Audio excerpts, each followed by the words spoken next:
Il va quand même, il m'a direct à...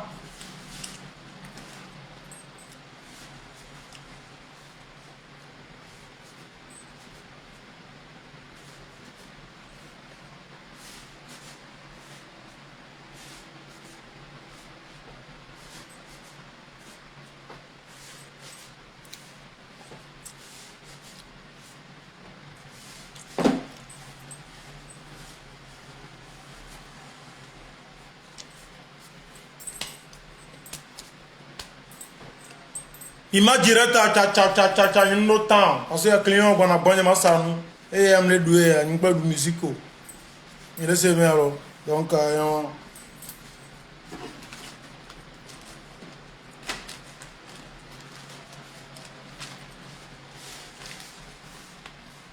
il m'a direct à quoi? Il m'a direct à parce que la mono sous bois, il n'a pas la soqué. Il n'a pas la sort.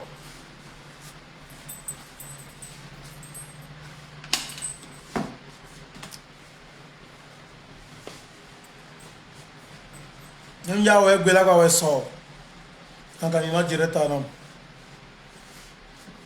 Trop c'est trop quoi. Trop c'est trop. C'est mais alors. Les Togolais du showbiz sont trop mauvais. Ils sont trop mauvais. Vous savez alors. Ils sont trop mauvais. Yenti nemia toy duta no ko Togolais aussi na Bénin. Nemia toy duta no ko Togolais aussi na Bénin.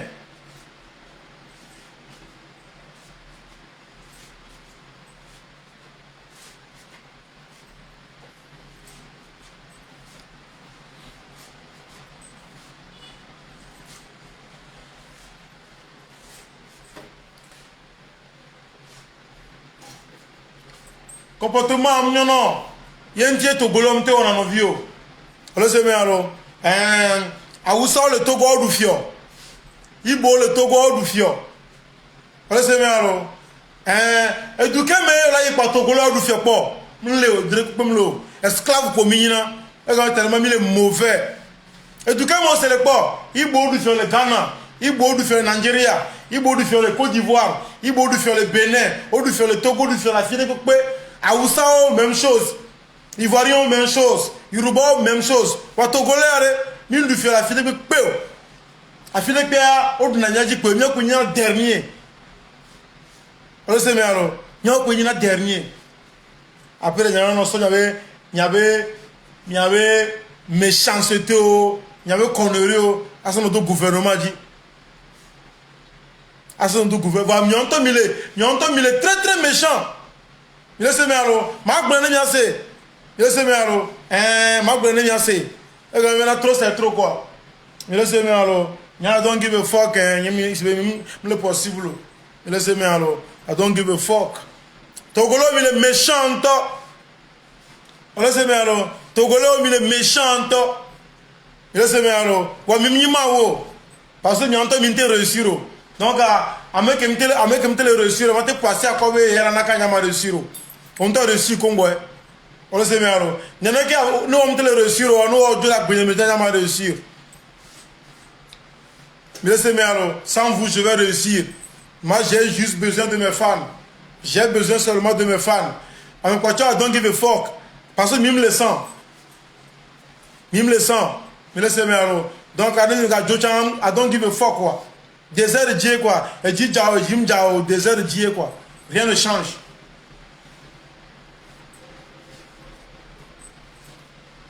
Yomi on a connerie d'oro. Yomi on a connerie d'oro. On a déjà partagé nous n'y a mis un inbox maintenant mais artiste. Il y a un boss maintenant mais on zoom mais ben que tu partager nous n'y ma. Ben ne boycotter.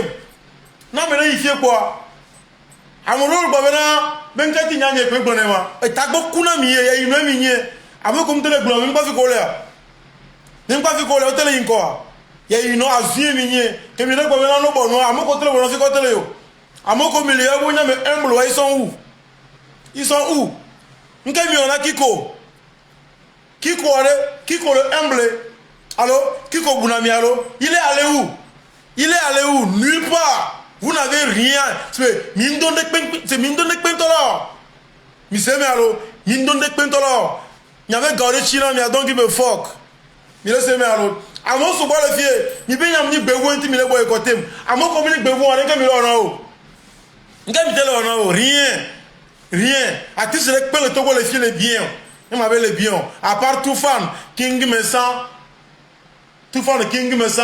Comme le roi, avec quoi tu as et donc, le boy, n'est pas le vasio. N'est pas le vasio. N'est pas le vasio parce qu'il y a donné. Et nous qui me le disons. Donc, il va sonner que ton coup maintenant. On se met à l'eau. Ça n'est pas un on se dit à Dieu, on a la même chose de mots. D'accord, mais il y a encore. Non, mais de partager, il avait allé un boss, mais même pas mal que tu veux nous. On me l'a dit, mais ça me vient de gâteau, c'est un mot partagé. C'est un mot partagé. C'est un mot, on va le partager, on boycotter, on va pas boycotter. On va le partager, mais tant les mains, Koufa les mains Amoko, gouvernement complot, il y a un complot pour le diable, à moi les mains, avec quoi tu as de l'eau, on a 10 000, 5 000 tia, qu'on va le mettre, en termes de main, il y a même les filles, fan donc à dire que tu as nyamlé, bon, mais on a conscience, et ça va zoomer, à Doame, et n'a qu'à lui on nous et nous comme il à Doa. Tellement de l'eau, il y a mille télévisions. C'est mon gars tellement mignon, parce que yo, et dès que ghetto, actuellement, ouais, bon, il m'a dit que les glaciers, on m'a nami contrat, parce que ouais, quoi. Ça va changer quand avec quoi tu as les blancs, parce que, on va la faire, je ne suis pas hypocrite, quoi. On se met à l'eau, on va la faire, on le sait mais alors, au blanc il y a une autre azuite, arrête d'insulter les gens, arrête d'insulter les parents des gens. T'as pas le bon ami là, n'yam va les encore par nous. Alors on va pas je combat sur les pages de Merlin Bosseme. Nous sommes mazou, n'yam nous sommes mazou, n'yam Jésus Christ, nous sommes mazokeo, nous sommes mazou, n'yam de matos sous tort. On se met le demi alors, matos c'est mazou ce qu'il a vu à ça. Si on est zoom, on y a un trop zoomia. Et venons mieux, et t'as pas le bon ami. Azio, il y a une homme. Il y a une homme de me fier. N'gallo mioma. Amenez que nous donc Paulo. Amenez que ce soit comme Dieu. Parce qu'il y a le moins Dieu à Doumatin. Mais là, c'est merlo. Là, on nous est tranquillement. N'aime quoi, get away. Non, c'est mazou. On m'a zoom, on m'a bon, on tient ici, mais la commence le colo. Ni bien que tu nous avons besoin un petit millier de côté. À ti ce parti, Prince More, est-ce un ami à toi? Couronnestre, est-ce un ami à toi?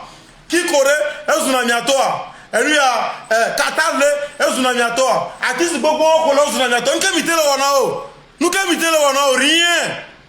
Mirabesso, Mille Zonwaji, Misso à ti ce sort, boy vie, à ti ce nom, il y a bon la Rome, on va le claque banane, il faut que y a un million de miagbo, y a un mort.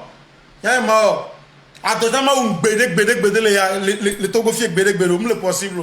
Nous on doit battre la cigare mais abattre un drone mais c'est malo abattre un drone donc tout ce qu'on a dit que me gagner un peu de gens niente nous yo le donc quand on se couvre la bambe na ma et qu'ento il laisse malo et qu'ento et quand on connerie le ou quand le méfier ngabe nyayo na me partager nous comme il avait eu le boss même que le manu nyama même pas meko na me menacer amo be geto zuna mo beto on a dit qu'on va soutoa on a dit on va soutoa atakato mia le blea mais le blea ngalo mi oma ngabe nyilo mi o amenye sise nyangwa no fe mi oro sise nyangwa le fe mi oro e comme mi tout mo kaka wa mzen takboe donc a bien mi nuyer et mi si glacé.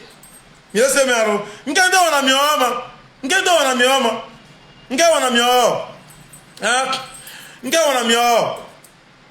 mio. Nya, milekoya. Je ne suis pas un hypocrite. Non pas de ma paché tout non.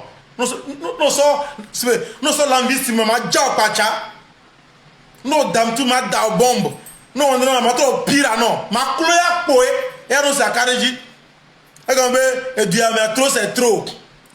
Mais c'est mais showbiz, vous êtes des méchants.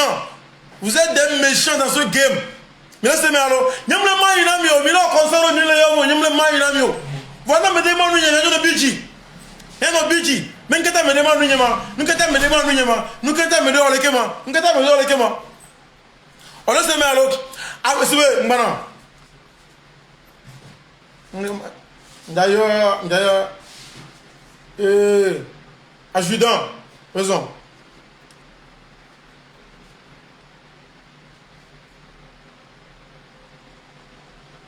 D'ailleurs, mais je vais regarder le vidéo.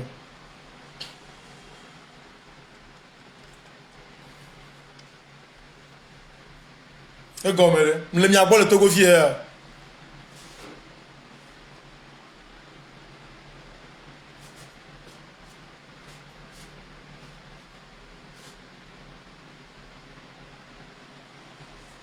Mbana vivi bien. Nya se ne gbe ne mpa dossier ne vraiment je saka ba mbotoji. Quand me anyabe le ke togolo le méchant doa. Nya se ne gbe vivi bien. E gomere. E gomere. E gomere. Nyo mi mpole, nyo mi mbo kwa sikpe o. Ni nya we ni gouvernement wa mi le méchant. Mi le maltraité mo. Hein? Ni soja, ni rien. Parce que au sort du bureau, mais la file quoi. Et bon, on est embêté, imaginez-moi, on va dire président, on a oublié, hein? Ni mi la fille qui est folle, la mi la oublié, ni mi la fille qui est folle, la mi la oublié, tellement mi les zones en classe, mais quand on a mis, alors mi a fait du verre café, mi a tort connu malheureux, hein? Ni a non son courage, mais on la cou, et ya me bloqué, non, son courage, on la cou. Il veut son coin, il son coin, il vaudou au bord. Me laisse, va me s'enregistrer. Me laisse, mais alors, trop c'est trop quoi. C'est comme ça. Ya, puis vous dites que quoi, il y a un et à me demander quoi. On va le dire, il bosse, mais qu'est-ce que tu veux le manuyer, mais à ti so quoi. Ben qu'est-ce que tu veux le manuyer, ben moi non m'a gagné oh. Ben moi non m'a gagné oh. Il y a un c'est comme quoi. Tellement le souvenir que quelqu'un oh tu y a où on me télé oh toi tu on me télé on se met alors toi tu peux te po auto vaudou à zobo on me télé mi gâté ouais trivi c'est un temps et tu vas le yé mais se met alors et tu vas le yino brintinya bon le temps me zolé nous nyem di barano ko nji barano to le men nji barano ko di barano la coup vondi la coup e gomere nya mama le téléphone nama ka ba me kan yo no nyi unsu avan konam no nyi rappel nyi unsu kwa van konam be greto vireke ni ma de nefio nanya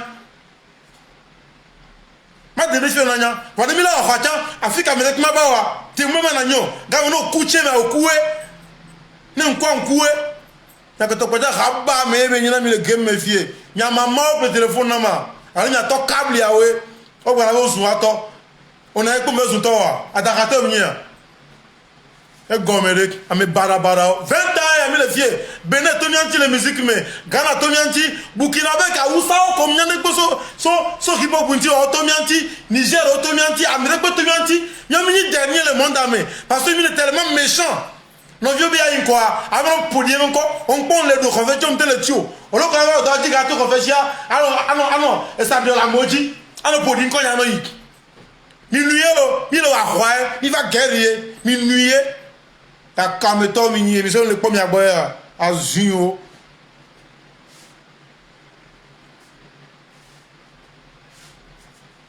et gomere ya non mais les manu ya nem do jina va ye avant de commenter be ngete manu nyema be ngete manu nyo be on gba manu nyo on wole ko mo ne boy ko tem ne ngba be ngete nyanye gbone am ko tom de gbore prince mo ka fika belego que no lo va en que lo ramio elle devina mie prince mo que no lo va ya elle devina mie nyene mi jira kpo me won jamais ma kpo me na gbere ne mi jira kpo ya be ndino nyama no ma dangba ma le ya mi daje le possible mais le semalo le possible comme c'est le possible quoi nka be nyama hein nka be nyama mi podi ko ne le boss me kaka echikonami mgbangbale mi vodu ogbo mile gbo kono ogbo mile gbo to gbo ono wondena mgbangbale dare fifi echikonami mi so la Facebook ji sans c'est un moment na nunye kende rato sem keme la kan la vie nous sem keme la kan la vie nous parce que opato hoga opato du bible opato be signer pas te kuro méchant on est blé game aller parce que adore wo il veut auto ne gale gomme na mais pas on imposer non mais on y a que on tombe là oh il veut auto mi be des paresseux comme ça mais là c'est mais alors un gommere yeah Togolo mi le méchant Togolo mi le méchant on se met alors et si africana ne possède nous sentir quoi il y a une boss mena artiste pas que mi une boss mena njesi mi la une boss mena elle ya et si africana avant non menacer 20 000 manu nyama anon menacer artiste ocha zana y avait un colato et avertissement ya made y avait un coteau de cas qualifiés ne pas en fait verbo il n'y avait pas de mot ne pas en fait verbo made c'est made ne pas to quoi qu'on est ricain nge wona mi o enye wu mi ato kabli awa alors qu'il attend de toi ho enye we enye na nya atom de toi ho ya nya to le gede wanju le de toi ho maintenant il commencer ya il no mi ni azuyo mi ni ya mo pa nge to be nya oyom le conseil de nyabe dem do leji oyom se nyabe awo ni ngba yo geto oyom nyabe awo ni ngba vo nyamle le conseil awo na me de manu ye cha na menacer me kaka so gberegbe e se africain na le panam mi na boss mene anu menacer mi na boss mene anu menacer ka e va tikona me mi la si ne boe e be téléphone atoya e be phone na atoya e be phone na atoya nkento be nya yo nkento la mi mama le mi agbo to go le fie le mi agbo ya ni mate wa khoyo lo akhoya ni mate wo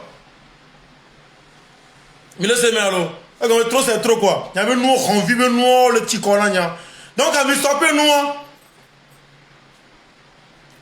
sinon mi la va autrement parce que ameke jibe ya gble et donc olo wa jira wuwe donc ameke jira wuwe ennemi donc ennemi ke jira wuwa ngba dans le sentio amenye ne pata mi jesi azeo kwa fiko be wu na melelo ne pata mi jesi lo ne pata mi jesi fiko wu na melelo voyez ma téléphone vide gba to ku mi na be wu no vigne lo mi le se me alo donc amira cinéma la finir mi le su me gam la signo be mi wa meno be mi saligo be mo na geto me wa nu nyele za to me na mi enye keni wa meno nu nye bale za to me na mi o gato nyo ko ni gato mi no champagne 50 millions et nu nye bale za to me na mi ndele dano e gomere le mi agbo le fier aba me gan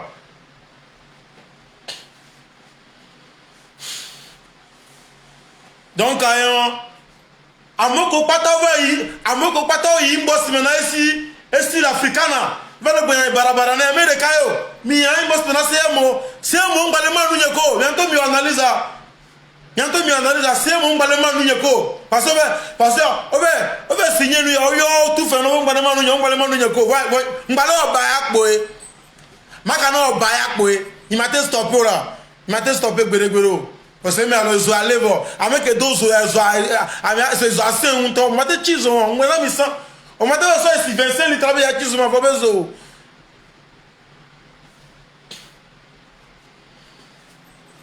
e gomere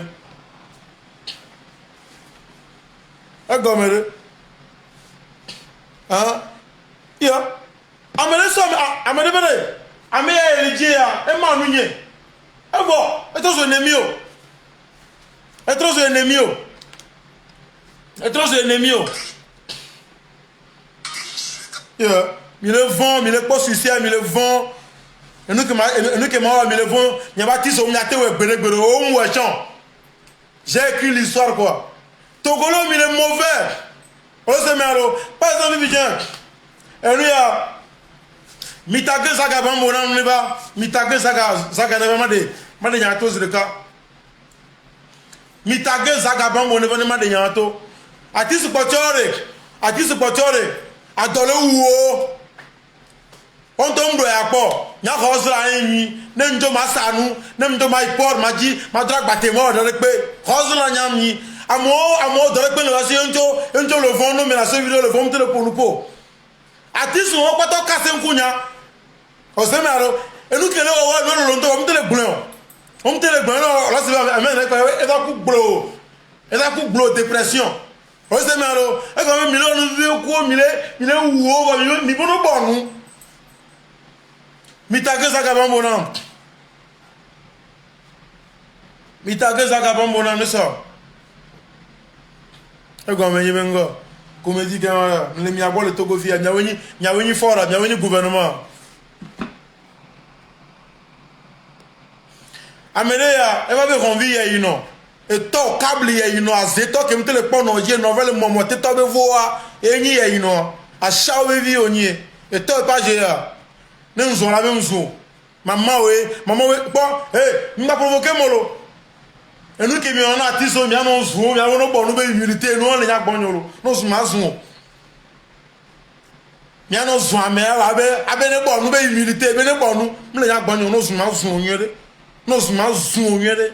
Ma zo onyere. Ni va gbo mbi oga gbe. Ta kam to yin. E go mere. Yo, nyanto lo nu ye de ba do me la nga mle mi agwole Togo le fie. Nyaweni gouvernement. Et de mi kinyi gouvernement mi la ou me wen. Et de mi awe kinyi fort kuro to mi la ke ou we. Comme dit que yo. Mi tagé ça ga bon mo na ma de ya to zreka, e go be nya lolo. E nya lolo ntok, ale to zreka. Ka me ne za ga ta sia. E ke jara kwa ne pele me zreka. Mitake zaga ne wana. On connaît le Ougan.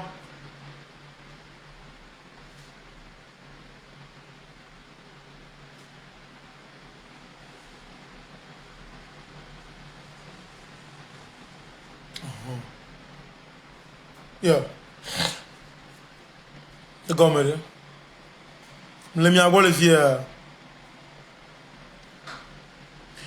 Zaga va voir. Zaga va voir. Mais va bien aussi dans ma déa tout parce que nya lolo. Mi ma vidéo. Il m'a vidéo. Amo ko la tagé arrêt chez ne mo fo aja no tagé ja ne ba.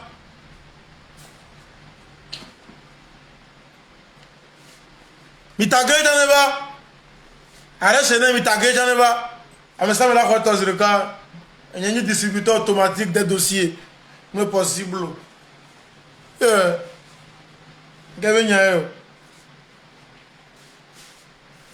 Zaga le caméra, mais zaga le caméra. Et ça voit. Ne va mi aussi nam. Ne va mi aussi nam. Ne zaga va mi aussi nam.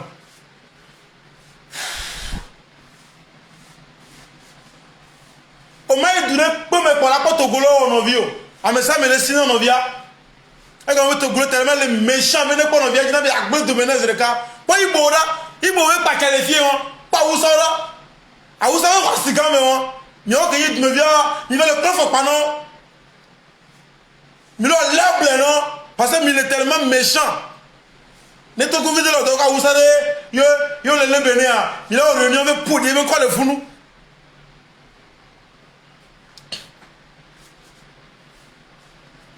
Même il tagé Zaga Bambo là. Il tagé là. Il tagé ma.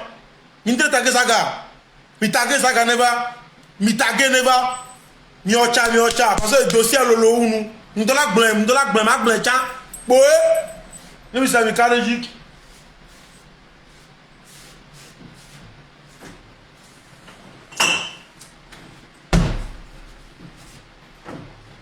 Yo.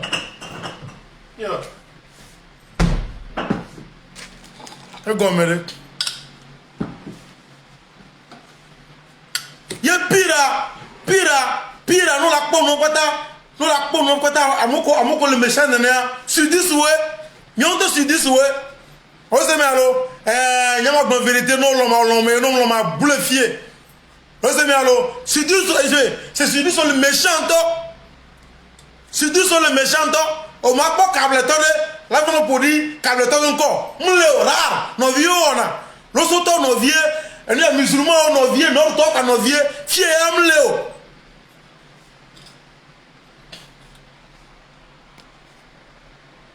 Avec que tu déranges, m'a bloqué le canet avec ses torts, et torts câble avec vidéo avec quoi, et torts que ni les deux nous prenons vraiment les 65 millions d'opérations avec quoi, torts câble avec vidéo et il n'ont nié.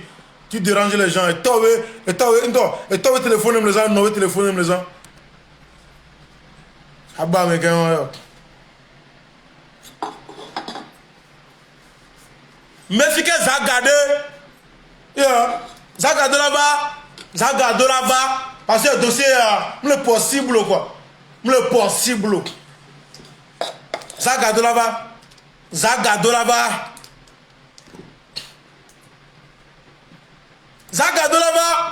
Mitaga chez les gens là-bas. Laissez-moi alors.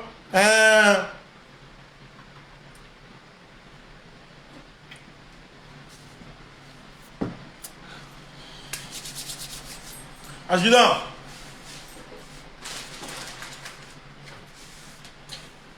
Et là, pour revenir, il y a un temps où on a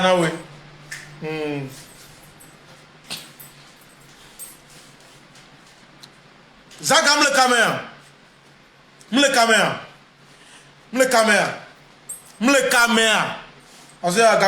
caméra.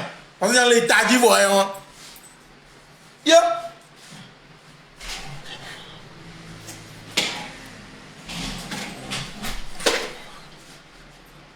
Donc là, le méchant top.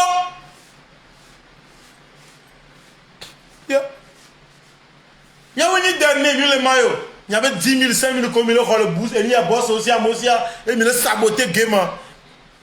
Il a saboté le game. Amenez moi, on a melo. Nous l'avons gagné ma welo. Nous l'avons gagné ma welo. Mac Betelo. Amenez 1000. Amenez 1 million. Tu vas réussir. On va réussir. On le sait, mais alors. Amenez 1 million. Tu vas réussir. On va réussir. On se met alors, on va réussir. On se met alors, on va réussir. Ah mais, c'est vrai, m'ka menene ke le somenao. On se met alors, on va gagner juste pour. On se met alors, on va réussir pour. On va te pas me le beau. Nyam te pas mieux. Il est bidji parce que je me le bec dans il est bidji. Il est pour dire qu'on la mobo. Na me demande ya me la sa me ana wala kele e gomere me le mi agbo le fie. Me le mi agbo ya. Alo funu que les gens na mfona. Galo mio, me ka don mi ma. Hein? Fi que ça garder. Mais ça gamme là, et nous gagne le point.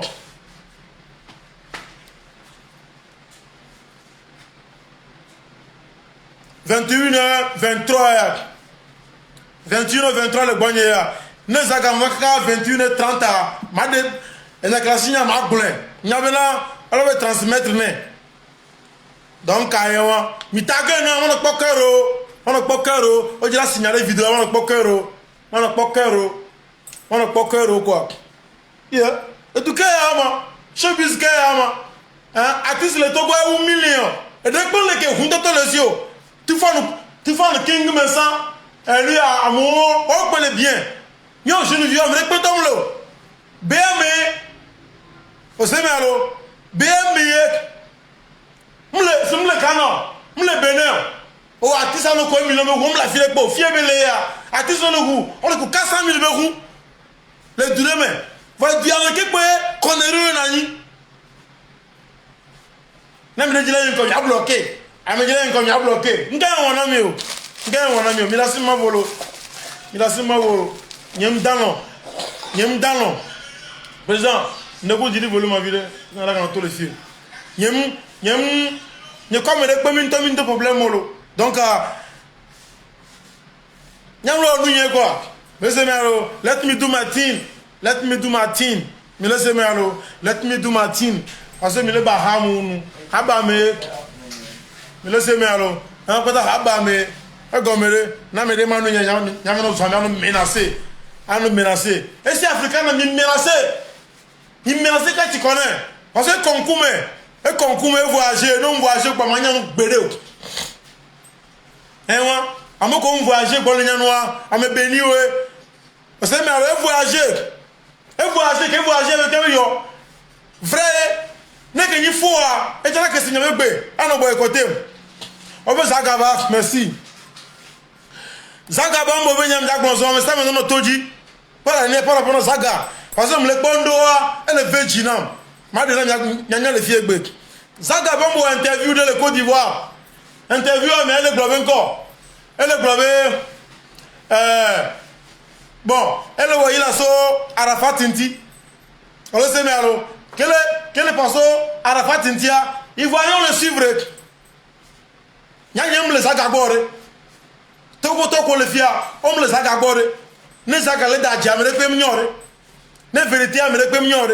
Ivoiriens ko le Côte d'Ivoire ne sakale dadje o bu wala nyabena ele dadje Ivoiriens suivre direct ouais amere commenter globetiza ao Ivoiriens le ko allo o commenter globetiza ao c'est le Togolais le frère sang de Molassi que le ni arrière chez nia et baba le zunovia la me ube dume Togolais arrière chez nia que ne sakale ne mnyocha elle a go frère nié. Elle a couvert, elle a protégé. Elle veut les deux, mais la mauvaise douma. Elle doit pas t'avoir un coup, mais il y a ton gros trop capture de crâne noir. Le partager qu'il varie en temps moi. Hein? Tellement ton gros il est méchant. Hein? Arrête chez Néa. Il est quoi? C'est un Togolais. Il va dans mon noir. Il va dans mon noir. Voilà. N'est pas un djé, il va dans mon djé. Voilà un pagnon. Son frère, le frère sang, le Togolais, et Bava le podé, nous avons comme jeune homme, tu m'as très fort. Et nous qui avons beaucoup de robots, on est blanc, et on a beaucoup de c'est un Yuda. Arrête chez nous, c'est un Yuda. De Molassi, nous le sommes connus. Garo Moando, on a profité. Et nous qui arrête chez nous, on a attaqué sur le cas de Founou, elle a dit buzz, non. On le sait, mais alors, on a attaqué sur le cas de buzz, non. Ndi yanya bena Togolais ne do blème le duré mais no via Togolais quand on a la base ne Togolais duré mais non les toi no via Togolais avec séné alors c'est mais arrête chez Yuda arrête chez Yuda côté nya maté Côte d'Ivoire tenir no vini Togolais no vidéo alors nya pas moi no commenter me tient menteur ano donc pas na mo ko ke nya be a mo suivre na mo ngo Ivoirian mo hein Nko Ivoirian moyo. Minya nous mi buta me Togolo le méchant to. Togolo le méchant to. Nko Ivoirian moyo. Hein? Nko Ivoirian te wo. Nko Ivoirian te va, on va se démontrer la cible et d'agéo. Et Togolais va le blanc. Mais là c'est malo. Yoruba pas me dernier. Yoruba maintenant arrête chez nous me bada you there libe ao. On sait mais alors le possible. Arrête général le possible. Le possible. On sait mais alors le possible. Un concours. Il boto monné. Togolo mi de méchant. Nyam na simele il boto gba chaque jour. M'para il boto mais chaque jour quoi. Il boto rek ko ma ko il boto rek na no zumikelo obibe. Nyala ko pona bolo. Mleo. Kako be azune ke zekela gbegbo zeka wa Togolo ka saka me osuna de bayo ba de bo nya bolo Togolo le méchant donc on a me reçu le Dieu mais bénédiction hein me l'esprit me le possible me le semero me le possible donc arrête chez lui Zaga profiter zeka le dit attaquer quoi elle a mis buzz non attaquer au sème alors garemo amisa se belo no baranova elle n'a occasion que là on la winnie attaquer directement Zereka attaquer un fort na ko biare ntolo won kono we ma ngba kene o le sème alors ngba kene bon jiba nya be togolo me bara no pom ne togolo ba voné avone are chene feke enti kasa ka mi vare on zune ameke là l'on est ka beni stade do me tramé dernier jour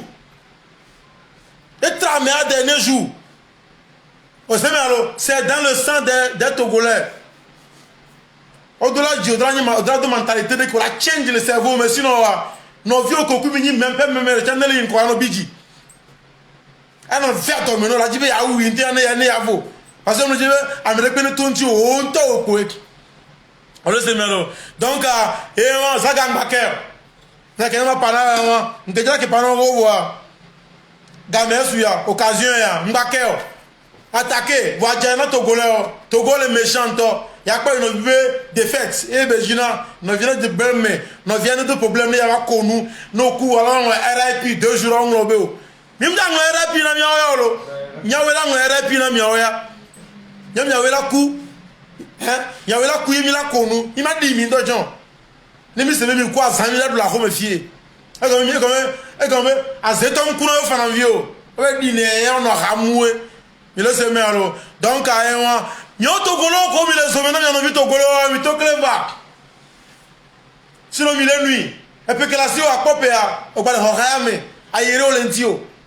On me le bouille avec Tamo. Nos vieux, on est ici, mais. Amenons comme il y a ça.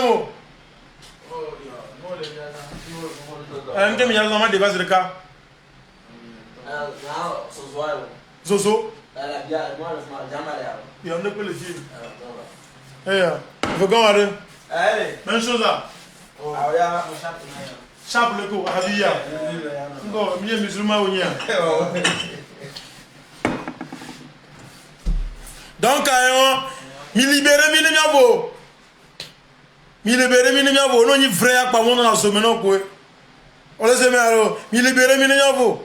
Mi libéré, mi ne miabo. Voilà, gang backer. Chance de cas qu'on a créé buzz, gang côté le doigt mais un backer. N'abom d'action. N'abom d'action. Voilà. Alors j'ai un autre damné. Banuyoni. Damné. Davantage n'a caillé. Conclo soué. Il faut conclure. Ça ne peut pas me les yeux. Davantage n'a. Regarde, nos vieux Togo, le interview le pour nous poids. On va regarder. Je nomme tu ma fort. Il y a qu'à me tomber. Je nomme tu ma fort. Il varie en rien. Et si Yoruba il varie en rien. Et si Yoruba il varie en rien.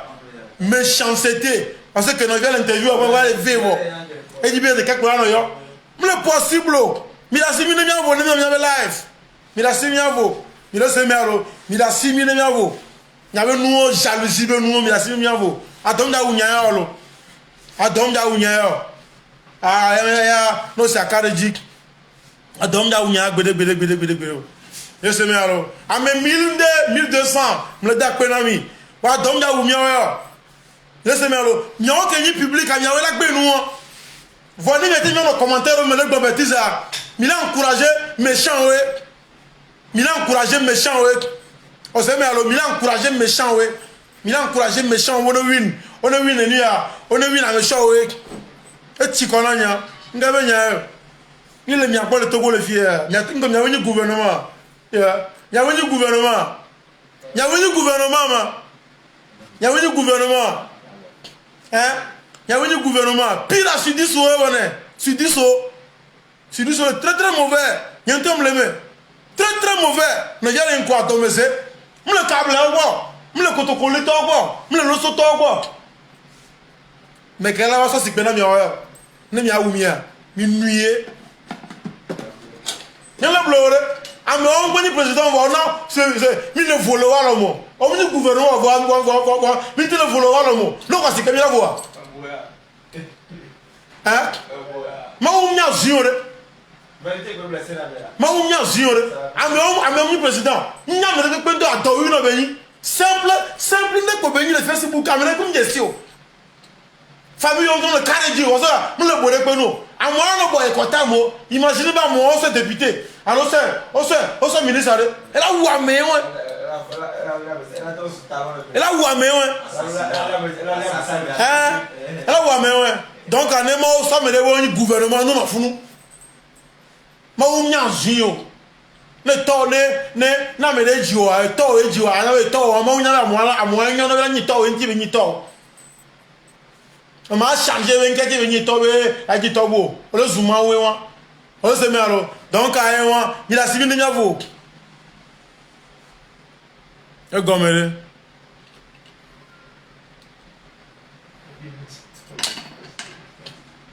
talo sinu to badanto sidu so sport e over dinto ame chancha we na me velo wa me ame chancha we na me velo wa me ame chancha e na me velo wa me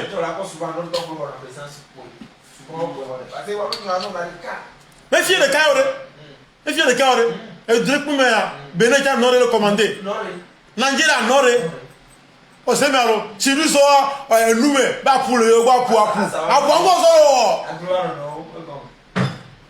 ndo solo you know le que diaji que ya demo so ka karava kwa sipeayo ne le ko le ka idan so ka takpa we va ko game ale wa si won eyin ya dema mi o le se Fabre Boba Kitani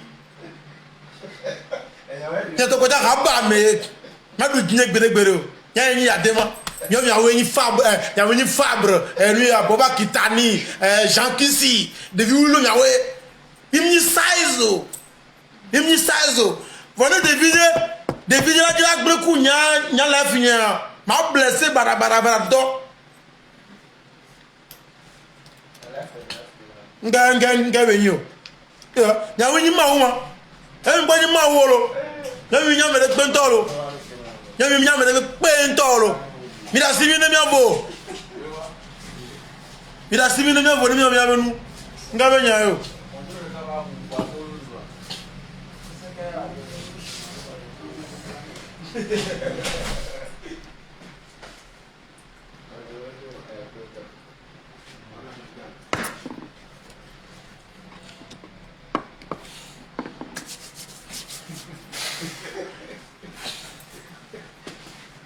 ah ben ozo nya le fumala papier mouchard le fumala bio tata on ne va pas papier mouchard ma chichon parce que le beach top.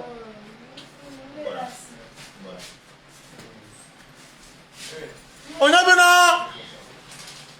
grand sœur que le Simé on avait la madria et partager nous ya a mauvais imbo Simé na tiso imbo Simé quoi même on ma nous même que tu veux le manu ma on le met na ça mais aller imbo Simé même que tu veux le manu et pas nan ko a tiso va imbo Simé ne on le sait mais alors on va imbo Simé pas shit.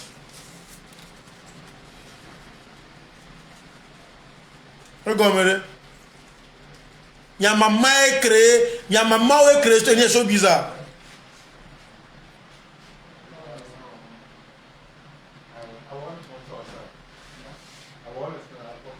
Il y a maman créé, il y a yo.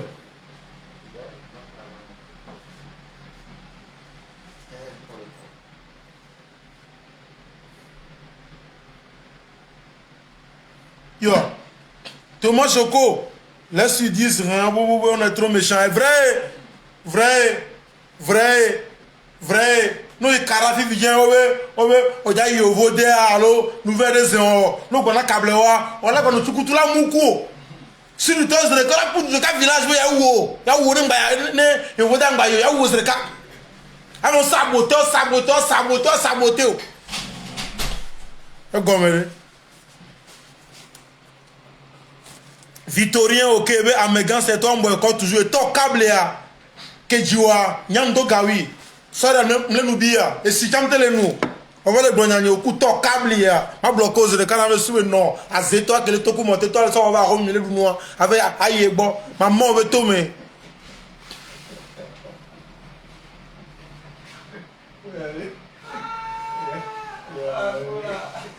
Le meeting, ala ono gbobetizu no ono gbo ala be wa anya me sho ngo aso ngo nya hu no nya mnilo on ma na gbe ma fi bli ajolo la ganu keke no to banzila o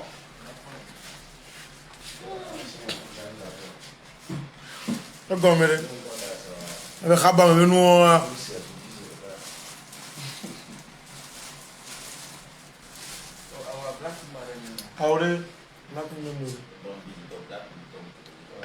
Oh, va coller la fille, coller la personne dans l'eau.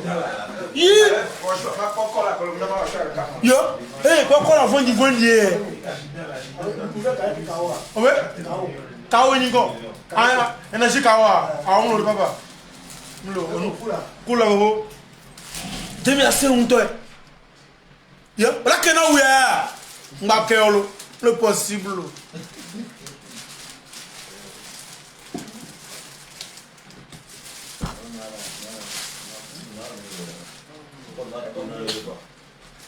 Yo, il est méchant. Kaka Bénin, j'en ai mis le showbiz. Côte d'Ivoire, il y a un bagono. Burkina qui a ousa le colonia. Oh, c'est quoi l'économie? Hein? Togo me rappelle que mes parades de fion.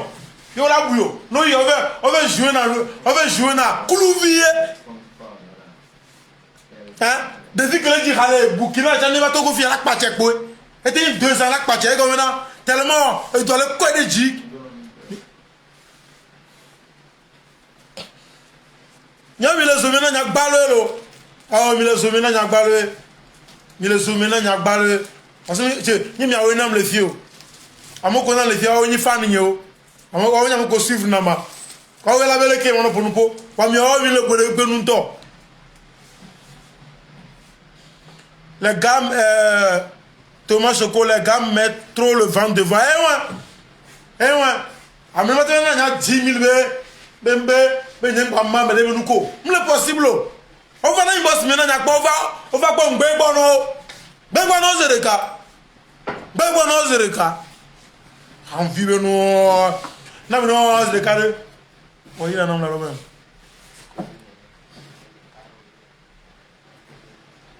Oui, une taffe que la. Il y a un zombie. Le tête de jean. Un dia le danger, mais on va calmer la température.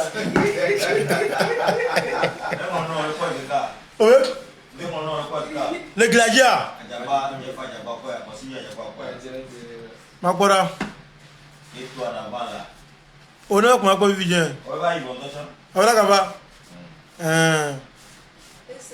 Téléphone que les amis ont voit. Et ça on est tout. Merci beaucoup. Ah, eh, oh, ma fille, oui. Ah bon. Alors, il y a le argent. Alors, il y a Zega. Alors, il y a Zega. Alors, il y a Zega le argent. Le possible. Oh. Quoi que mi va, on connaît pas alors ben c'est quand les filles là, quand fil là. Oh, vrai. Merci beaucoup. Et Georgina. Et Jifa? Oh, Jifa. Yeah, le possible. Ah mais depuis bonheur là, je ne vais pas dormir là. Diamant tobe ambassadeur là, il y a le ben azega. Donc, on va chercher. Azin to pour le travail de homme. Et lui, il y a des kakuro nous quoi. Aji bese pa do so la mene. Amene ba yabe terrain aji amene pe on a comédie les vieux. Alors ben azega le wa Jean, coucou à 3 colo 5. A ou à 5 colo.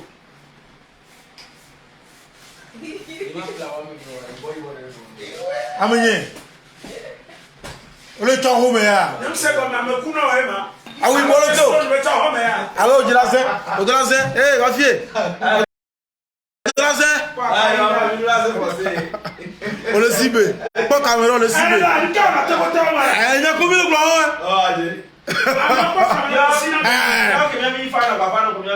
le possible tout possible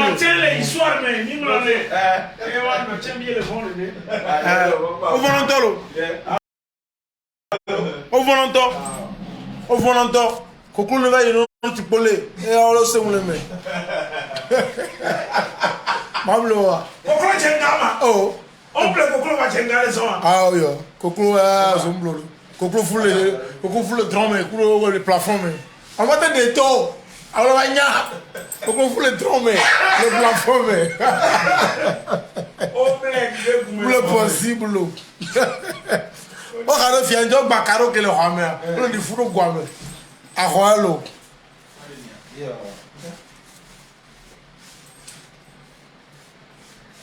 Yeah. Et tu connais quoi? Y'a le bain. Y'a le bleu. On va le style d'homme. On va y aller. VIP il y a le Sobosito. On va Sobosito Impératrice d'Élise. Mais il y a la maison à jouer face pour la pomme. Alors il y a pharmacie, le pharmacie avant. Alors ben, pharmacie à l'economie. Pharmacie mon union. Nous va faire pour la pomme. Mais Impératrice d'Élise pour la Sophie. C'est bon. Yeah. Il y a mis le Togo le fier. Yeah.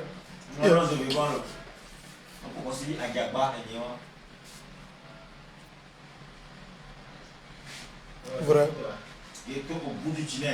Oh yeah, voilà. Et va dormir non. On va renommer son tigné. On va habobo. On va avec connerie. Y'a me le power. Ezoya, ezoya, que si zoya. Avec que si zoya, mais Jésus, on t'a maté Léo. On peut dire la fion.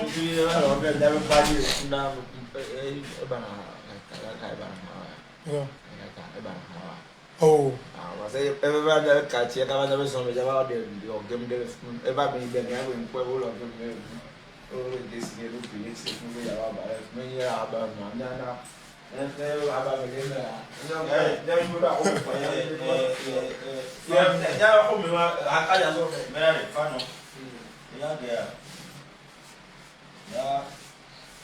Yeah. Le pigeon tolo. Yeah.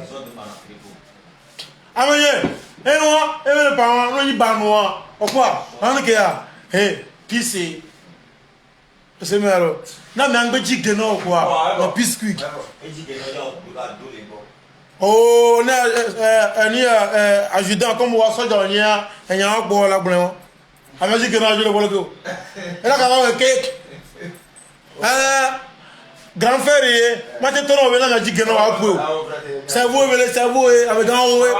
Ah, yeah. On dit que non, tu vas nous dire que non, c'est mon gama, on a la lecture du jeu.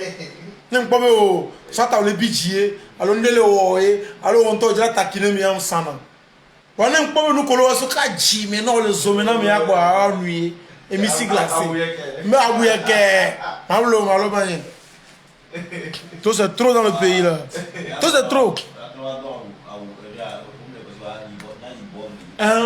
Maquette à toi. Et on compte quand déjà ça est. But de ça,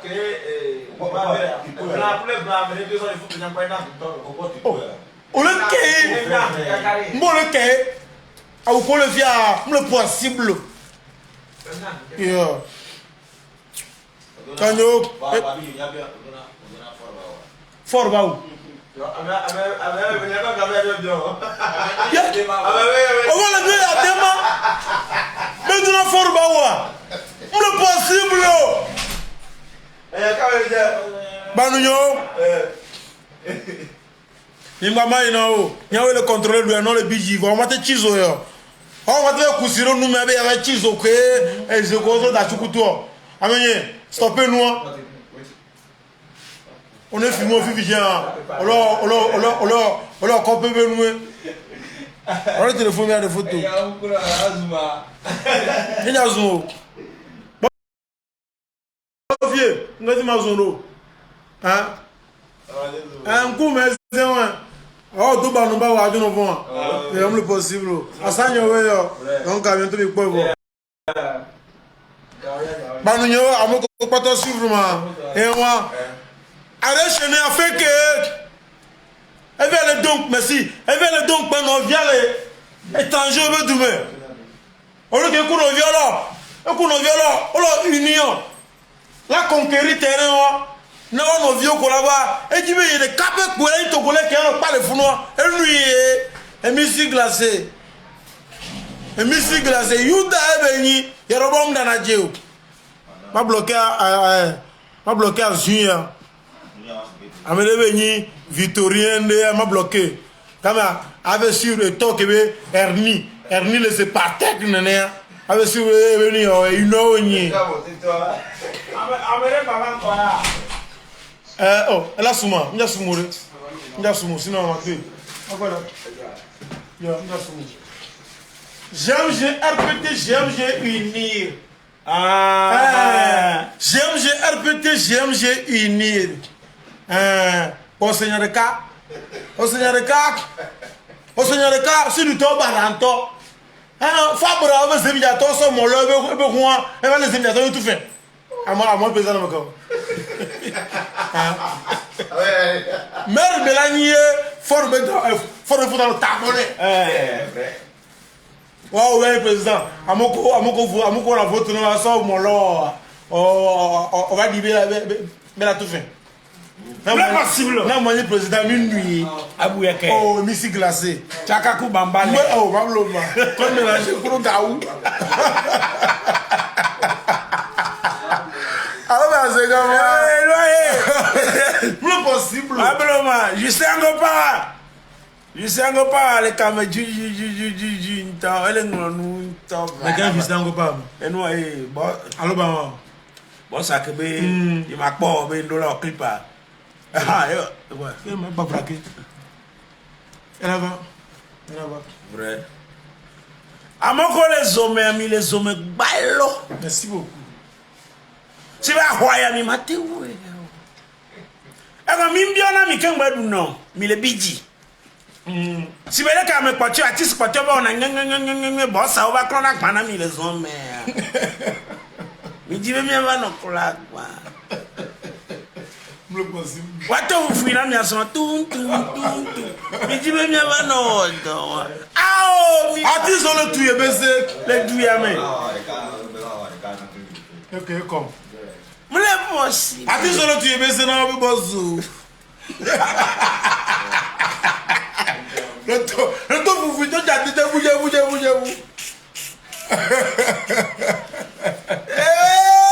Le possible là. Et donc on dit me miano ayo. Alors ben. Kemi be awo. Alors ben. Nam tao. Tawa. Ah OK. Et nous go jimi no wa. Mais oh. Kwa mi ma. O ma po. Mo se akareji. Mi ma o. O ma po. Mi trozo wa fu. Il y a 4 colons. Ah, on est en classe 2 colons. Le bidji, toi. Oh! Ah, je bois. Ah, voyez! Nanila! Malachida! Faut toujours respecter le corps habillé. Ah, voyez! Ça doit pas être pour le Togo. Il y a le fil. Parce que ça doit un fil avec. Ça doit un fil en menteur. Ça doit. Merci. Ça doit aller paresseux. Menteur, voleur, hypocrite, ça les prisons. Faut bien le néné. Ah, oui.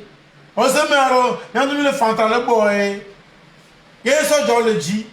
Ne ça pour même le bois. Il se fait pas en main. Moi, lui. Et dit oui. Voilà lui. Le possible. Oh, on a pizza comme. Quoi non, gars. Pizza comme vous plaît là. De la photo. Ah, ça va non. Bébé yo, nya ti se le bois. Quoi? Ah, quoi bon la bosse. Le gomen. Il a pas ramio. On est possible là. Wala ba ramio ya. Le possible. E kani agbla me no bien. Que mi ami le globe e douane son. E nous nenyo. Ne mi a des sons. Et tu me le quoi? On a tout bien en lieu. Bon, ne protéger nous. Mieux, mi dit la contre mieux. Un cas votre concon. Bon, un cas votre concon. Venez, mi dit la contre mieux. Le possible là. Miaou. Le bidin. Ah là. Oh. Voilà, Judas. Faut toujours respecter le corps habillé. Et on va toujours unir. Et GMG uni. Il y a un coin. GMG uni. Miawe de campagne à fort permet. Et ne parle pas, c'est gagné un VP. Il y a un million de campagne. Quand on dit badasi, ma femme a beaucoup de mener.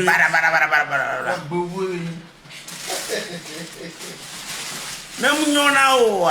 Mi le o na mi son. Amoko mi le de nous. Et mi ve yo le choyer wa. Parce que o le nyam ya be nous. O le hina mi. Mi le o lon ku o. E na mi le o e na o. Bon mia o e mi le hawa gbo. Mia be vi o bo mi la don a tradito e. M'le possible. Ah o di. Yo, comme o tu le sommes na mi o pourquoi? Ballo. Mi ñu le mai na o chan. O tu le sommes na mi. O mi la po. Mi antomi le du nepi kudo kokonte eleve adomenami. Mi je mi ati foto ballo bo. Ma unku vodu ma ron. M'le possible. Le que agomede. M'le possible. M'le possible. Yo. Yo. Aloba. Hey, tale. O le sommes na mi ndolo. En vie quoi? Ora sikbo.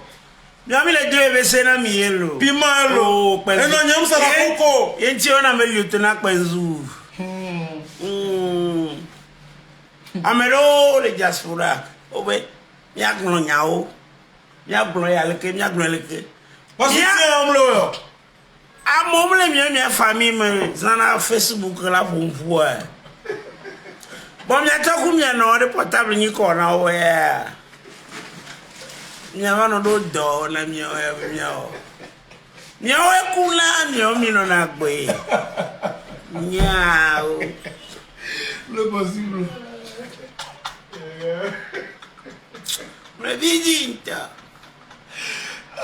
Le diaspora de bo zo babele. Be mi a dénoncer nko le no twame. Be mi o le ke majre banjo.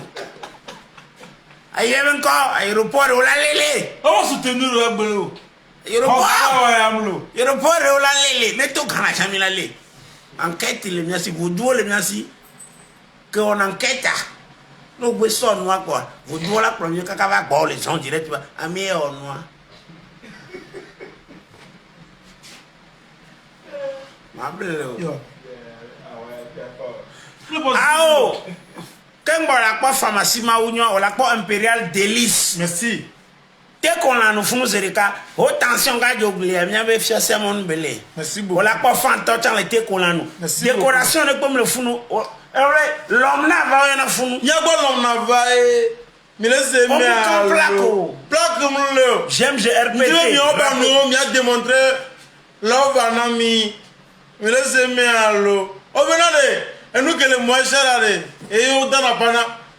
Na gban ton yo po. On le blé. Na gban yo po la croiser bras. Client on la va. Et à madame elle akume abibo. Akume abibo. Ouais chérie. Oh. GG. On me lève ceci là. Et là. Django le zon. Django me le oui, Django. Allo ba yin Django. E Django le akume bibina.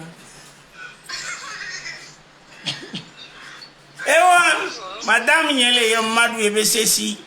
E gba le 20,000. Ebe sesi ku do e visa si agamle mi asinya du tilapia o. E gba le 20,000. E gba le 20,000. Il est boulé à.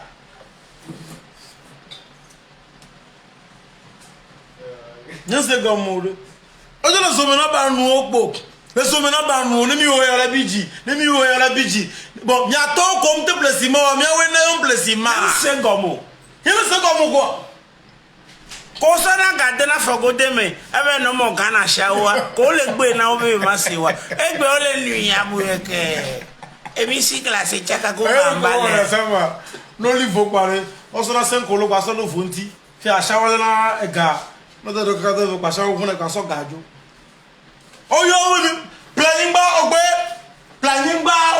egbo le ho ha ho me. calculer mi Le planning ba na photo wo mo ho gale yo si.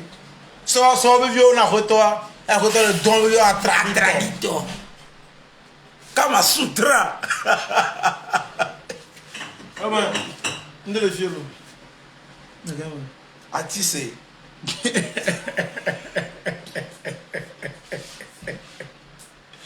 La musique. Le posé. Ah, on voit. Oh, j'ai appelé mon numéro. Merci beaucoup. Mbakboy bo. Mate envoyer na nya. on va là de ma couleur de nez. Et vous du coup, elle va remettre la fille. Ah, il m'a appelé. Mbede. Mais quand maman, non. Parce qu'on peut. Kaide, va aussi bon peu. Ah, mais ça me la zone là pour nous.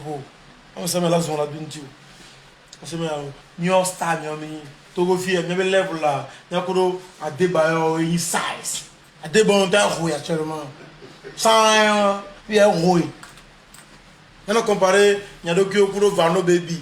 Avec du nous peut me l'air. Kuro Ganabe, Ganabati so goji. Wankona, oh miomi. Coup de chance ni miomi avec game. Il y avait lève la taille là. Lève la ta.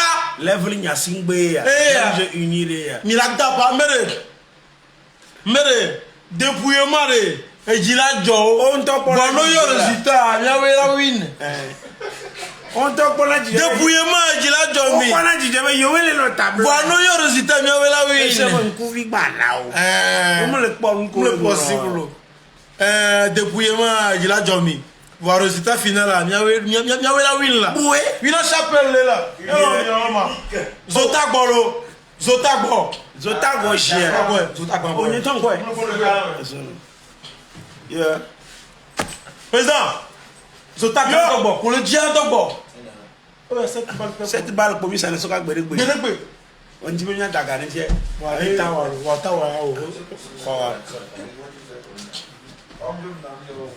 D'accord. Mais comme on Ah élément imam de vie et pas. Fique là pas et nous ako goro la dunyo ya dan lo cha fi de ni do so oruna goron ton. Efefi le rugoro. O efefi. e o so de ma Nukanti. Le boranyane.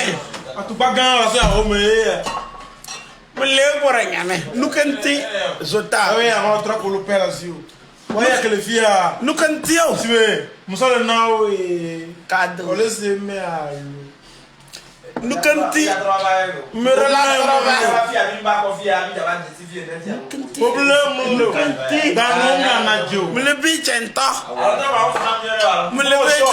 on va conserver on va s'imaginer un pauvre Mule bi chenta. nala Jisango pawa. Eh pa. Amongola na gbediji le musique amen. comme clim les ans Jisango pawa amo jibe akpere amonti wa yuko. Amake ya ple kwa e wa jisango pawa. Eh nukanti mi le po nu po gbaja. Mi bonu me awa non ton. le possible Nukanti le ko no nam. Muri ko na kokoriko mi ya. Est-ce que je ressemble à Cocorico? Non. Et pourquoi tu rires? Non. Est-ce que je ressemble à Cocorico? Et tu rires.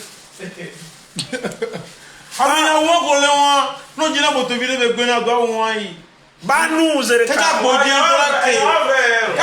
tra ko yan Amen. Fi que mi milliard. Le que mi million la le million. Ayi lo ho gbo atosiga. alors ho la be si Lo ho la be siga va si zo. après caterpillar gbon yan wa go e be se wo mi le o Ayi to gbo atu big up ne angon kuta angon nuta. Atra togele ko mela be devi ko le yogebe ta go kunom le nyanu. Be we age wa nyo. ameye Parce que que la soit il m'a fait flou Ah non, eko do lo. ya to la ja o wa so da Si o ko no ban kuma nene. o ngoro so fan Elemanye. gbe Le la kumi on ento. bojire male wan to agun gbona zu E ta le glamour. Never be Buru here. ko do o. alo ba yin never be here de Msenu. banwo le se me alo alo ba yin on da we ya e ke jimele won o pan lo ba yi ya Mse comme. Alors maçon o caresse le dimeno ya. Le balu be gamin. Le possible. Allô, adore là, on lit, non. Vrai. Pourquoi vous dites là? Ouais, Mais il vient bien pour la on avait à voir avec couleur écrit à dire. Ah là. Ah mais on t'a dit nous sommes les fiers de 5 comme là. Complet. Pas fier.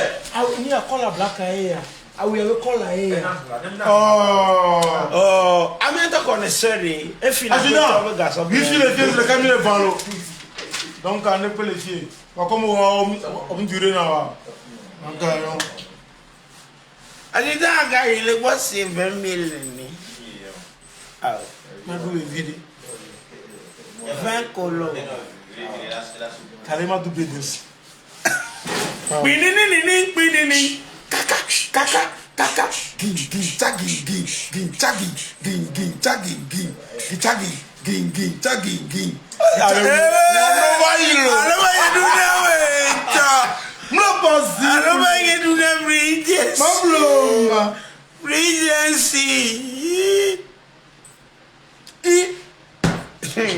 C'est possible. C'est le bleu, on a ouais, un grand frère. Ya, bon, complet hein. Aussi, non, il est mal après ta portée. Le Difa baby, mais exemplaire. Difa BMW. Donc à Banou, elle va le raser. Non, on a qu'à dire la vérité.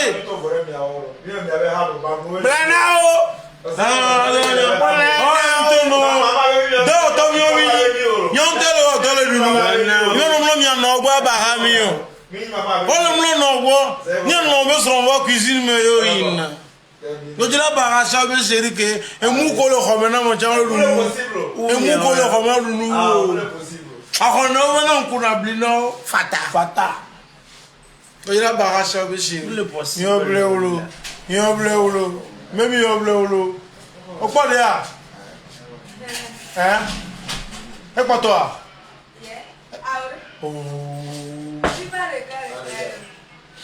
Le possible. Ah oui. Et trahi. Non, elle m'a trahi. Et quand elle trahi, il est. Ah oui, oh là. C'est quoi? Bah, Jeremy.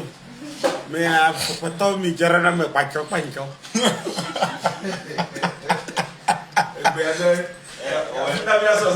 Efebio Baranto. Mbere, Efebio Baranto. Non me kuto Efebio me lo affaire. E la carao, pancho. Efeto pour l'enfant. Efeto et pour l'enfant ton. Non, on a qu'à jouer là. On le joue là. On joue le PC là. Oh, e fammi le sono. Che già bene, già cosa già prega che bene. Ma mia hasi mio. Chazi vil seul fa. Non. Mais tanao. Ahasi ta. Non, on a qu'à dire la vérité. Pourquoi le mec a zéga me donne pour les auberges? Lui est en sucre très bien. On a qu'à dire la vérité. Non, est-ce que je suis en train de m'attirer? Côté opposé. Côté opposé. Non, mi fila me le poire. Abbiate il quello che mi ha. Allo. Nte jela ke bloqué lo. Pourquoi? Encore d'attendre la fière. Ame barawo. Ah ouais, amele que veut connerie ame o le pitch doé. M'a bloqué. On m'a bloqué. Le gouvernement En Brésil. Ame et toi que dia. Nous sommes encore. Parce que y a toi ba fin. Et nous que dia, nous sommes encore. Dans un Brésil premier. Nous c'est comment? À moi tol, je le cas bannir. C'est pas si vrai. Et toi c'est toi. Ça c'est toi que vous.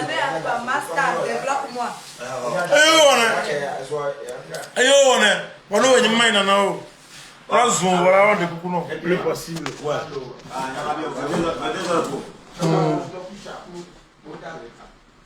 Banunyo, mino kame shop, aujourd'hui non. Donc, on a venu au repas. You want to work? I see everything. You know what I'm saying? You know what I'm saying?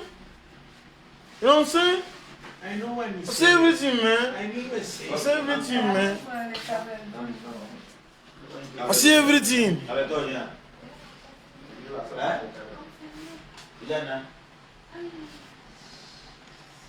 Cor.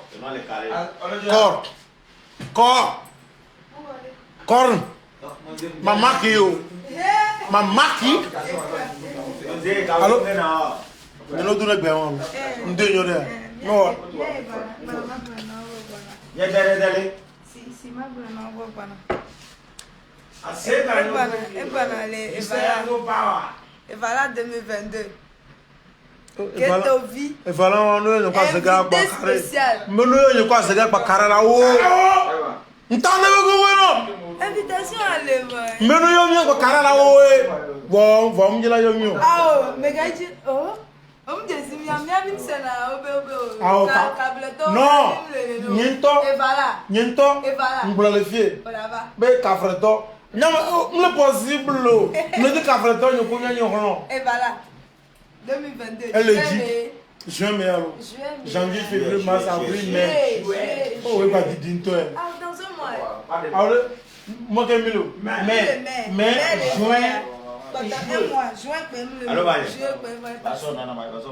compléter la maman. mais le possible. Et Et voilà 2022. Elle le dit. Ghetto love. Ah, oh. Ghetto love, allez vous. Et Azega love. Azega. Eh, comme mariage, j'ai mis un Mazega, n'a lo. Non, donc, so, gano, 3 jours, bon, là, c'est mon collègue.